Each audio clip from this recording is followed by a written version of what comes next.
Hariom students, today we are going to know about the adjoint and inverse of a matrix. It's very important topic for the examination point of view of plus 2. Okay, see here, first of all we are going to discuss about what's the adjoint. What is adjoint? The definition of adjoint is here. If Aij be a square matrix of order n, so let Cij be the cofactors of Aij. Cofactors के बारे में हम लोग पढ़ चुके हैं कि what is the cofactors. Then the transpose of matrix of cofactors of elements of A is called the adjoint of A.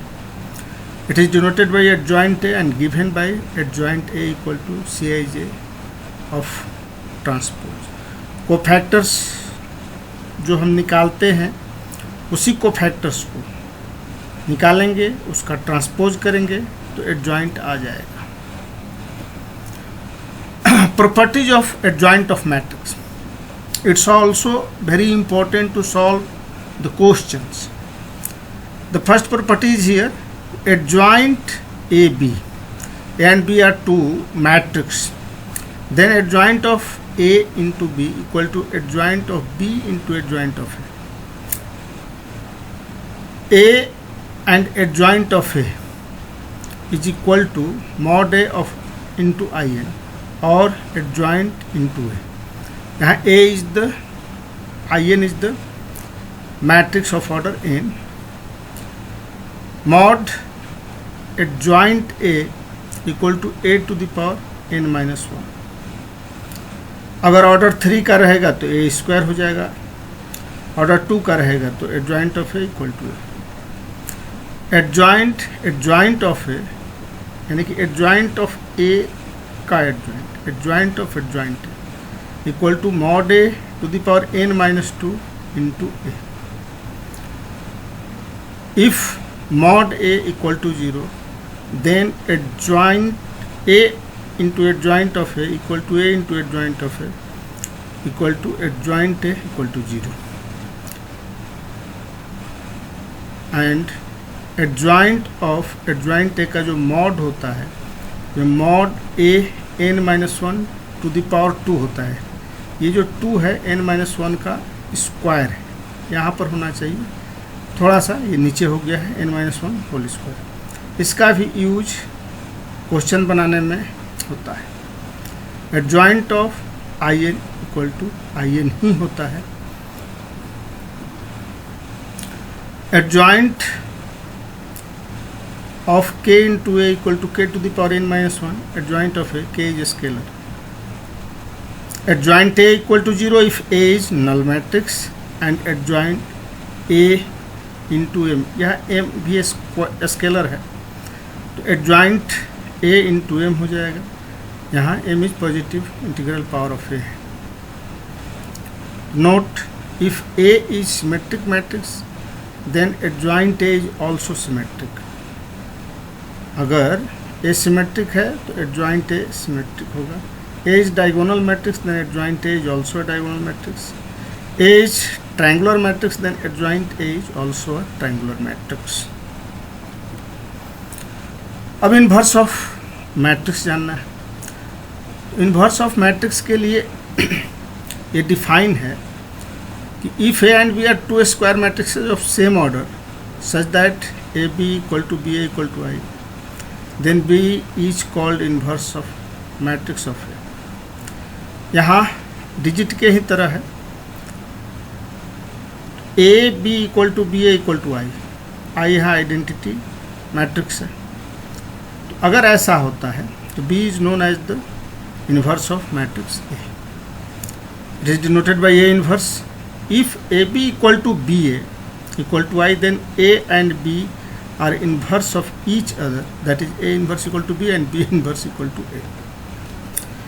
A square matrix A is said to be inversible, that is A inverse if and only if it is non-singular. यानी कि that is the condition. If A is non-singular then it is inversible, otherwise it will be not inversible. हम inverse निकाल नहीं पाएंगे। If A equal to Aij m into n is any square matrix, then its inverse is given by, ये square है m into M होना चाहिए, गलती से n हो गया है, is given by A inverse equal to 1 by mod A adjoint of A provided mod A is not equal to 0। Properties of inverse है, इसको भी थोड़ा ध्यान से देख लेना है। A इन्वर्स का होल इन्वर्स A ही होता है, AT का इन्वर्स यानी कि ट्रांसपोज ऑफ A का inverse equal to A inverse का ट्रांसपोज होता है। यानी कि अगर A इन्वर्स का ट्रांसपोज करें और A ट्रांसपोज का इन्वर्स करें, दोनों इक्वल होते हैं। A into A inverse equal to A inverse into A equal to I। ये पहले जो इन्वर्स मैट्रिक्स का डिफिनीशन दिया गया उसी से है। A to the power n का inverse equal to A inverse के पावर n होता है, जहाँ n बिलोंग्स टू n, ये natural number. Adjoint A inverse equal to adjoint A का इन्वर्स होता है। ये सब प्रॉपर्टीज है। AB inverse equal to B inverse into A inverse होगा अगर दो मैट्रिक्स है। 3 है तो ABC का इन्वर्स, ऐसे क्रम से उल्टा हो जाएगा, C inverse B inverse A inverse.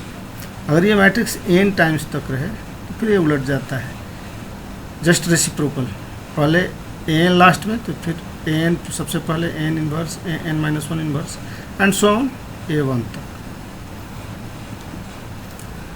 अब कैरेक्टरिस्टिक इक्वेशन ऑफ मैट्रिक्स है, इसका यूज होता है।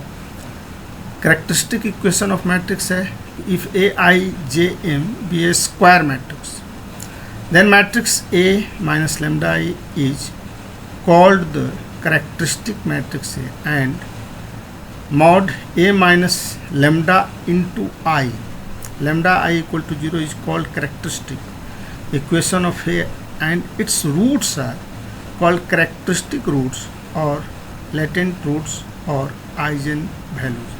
यहाँ आइजन एक साथ आ गया है, eigen values, eigen values. Matrix method to solve the system of non homogeneous simultaneous equation of the form x equal to b। अब ये इससे 6 नंबर का क्वेश्चन आता ही आता है, तो इसको भी हम लोग समझ लें कि इसके लिए कंडीशन क्या है कि इफ इक्वेशन जो यूनिक वैल्यू देगा x इक्वल टू b, तो x निकालना। तो इस कंडीशन में क्या होगा कि if mod a is not equal to 0 then system x equal to b has a unique solution and given by x equal to a inverse b। If mod A is not equal to 0 and adjoint A into B is not equal to 0, then system of equation is inconsistent and has no solution. And in third, if mod A is not equal to 0 and adjoint A into B equal to 0, then system of equation is consistent. So there are two conditions for consistent. In first condition, there is only unique solution. Unique solution, that means x, y and z has only one solution. x का value एक होगा, y का value एक होगा और z का value एक होगा। लेकिन इनफाइनाइटली मैनी सोल्यूशन में ये अनेक सोल्यूशन हो जाता है और तीनों इक्वेशंस को अगर हम ड्रॉ करें तो पैरेलल आता है। ये एक ही पॉइंट से बहुत सारे।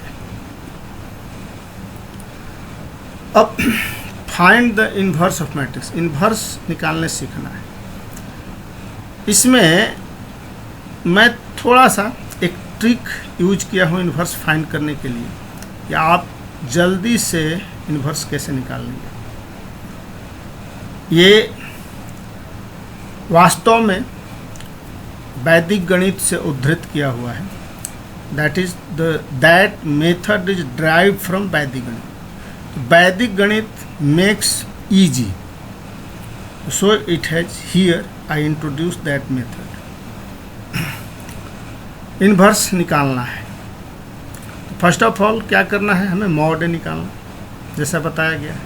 और mod A if it will be not equal to 0 then A inverse exist. तो मॉड ए हम निकाले 1 छोड़े ये 1 times 1 minus 2 into 3 minus plus -1 and first row and second column will left 0 times 1 0 minus 1 times 3 3 plus 1 first row and third column will be left -2 into 0 0 times -2 0 and 1 times 1 -1 value is here 9। अब यहाँ थोड़ा सा आप देखें करना क्या है। मैं क्या किया हूँ कि ये जो आपका मैट्रिक्स है इसको उसी तरह से लिख दिया। ये दो जो कॉलम 1 और कॉलम 2 को यहाँ रिपीट कर दिया। फिर अब ये पूरा रो हुआ, इस रो को यहाँ लिख दिया। फिर ये सेकेंड रो, यहाँ जो राइट का साइन लगा हुआ है दोनों रो को फिर एक रिपीट किया। पुनः एक बार समझ लें, बहुत कठिन नहीं समझना है। यहाँ हम लिख दिए जो गिवन मैट्रिक्स है, C1 और C2 को यहाँ रिपीट कर दिया और फिर पूरे R1 को और R2 को नीचे लिख दिया। अब नेक्स्ट स्टेप में देखें, इसमें जो आपका फर्स्ट R1 और ये कॉलम हो इसको छोड़ देंगे, ये cancel, it will B cancelled, cancel किए। अब एडजॉइंट ऑफ है, ये को फैक्टर्स जो है ऐसे आएगा, इसमें से ये फिर ये फिर ये, लेकिन इसको हम सीधे एडजॉइंट लिख रहे हैं, यानी कि इस रो में लिखेंगे, कॉलम के जगह पर रो में लिख देंगे। तो आप देखिए क्या आ रहा है, 1 into 1 1 times 1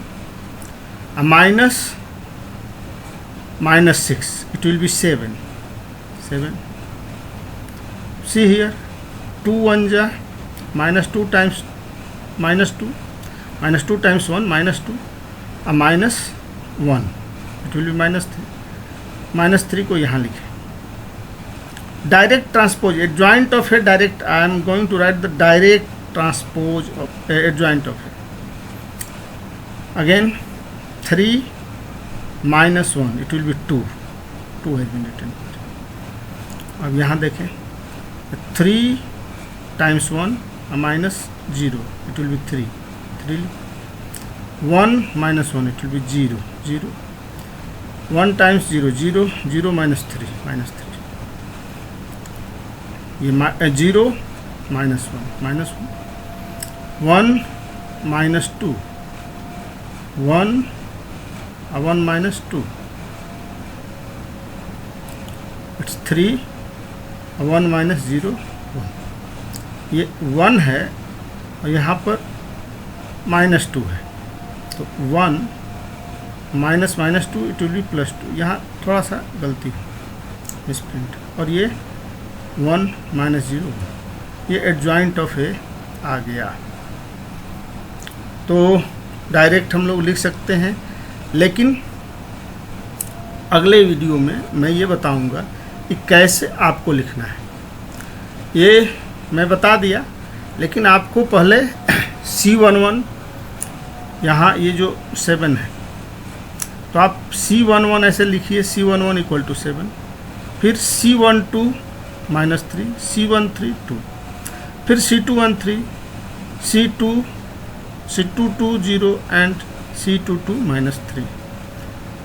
ऐसे करके अगर हम लिखते हैं तो एक बार कोफैक्टर्स आ जाएगा, डायरेक्ट कोफैक्टर्स आ जाएगा, फिर उसका ट्रांसपोज करेंगे तो यही रिजल्ट आएगा। तो इस तरह से आप इस वर्क को, इस मेथड को ध्यान में रखेंगे तो बहुत ही जल्दी और बिना किसी गलती का आप एडजॉइंट एंड मैट्रिक्स निकाल देंगे। मैट्रिक्स सीधे कहिए तो इतना हल्का हो जाएगा, इट्स द चाइल्ड प्ले। ये अब इसमें ए इनवर्स निकालना है, तो we know that the A inverse is defined as the 1 by mod A equal to adjoint of A. ये हो गया ए इन्वर्स। क्वेश्चन नंबर 2, ये एक क्वेश्चन है, show that the matrix A equal to 1 2 2 2 1 2 2 1 2 2 1 satisfies the equation इतना and then find A inverse. तो इसमें पहले हम ए स्क्वायर निकाल लेंगे, ए इंटू ए। मेथड जानते हैं, मल्टीप्लाई करना first row into first column. तो 1 into 1 plus 2 into 2 plus 2 into 2। ये हो गया फर्स्ट रो फर्स्ट कॉलम, फिर फर्स्ट रो सेकेंड कॉलम। तो सेकेंड कॉलम में करेंगे 1 इंटू 2, फिर 2 इंटू 1, फिर 2 इंटू 2। ऐसे इस मेथड से हम ए स्क्वायर फाइंड कर लेंगे। आगे देखें, ए स्क्वायर आ गया।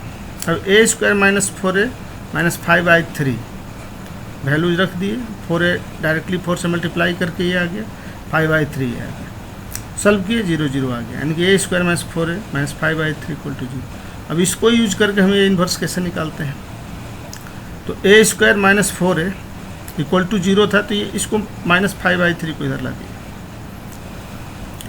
ये ए स्क्वायर है, ए 2 नहीं ए स्क्वायर है, ये मिसप्रिंट है।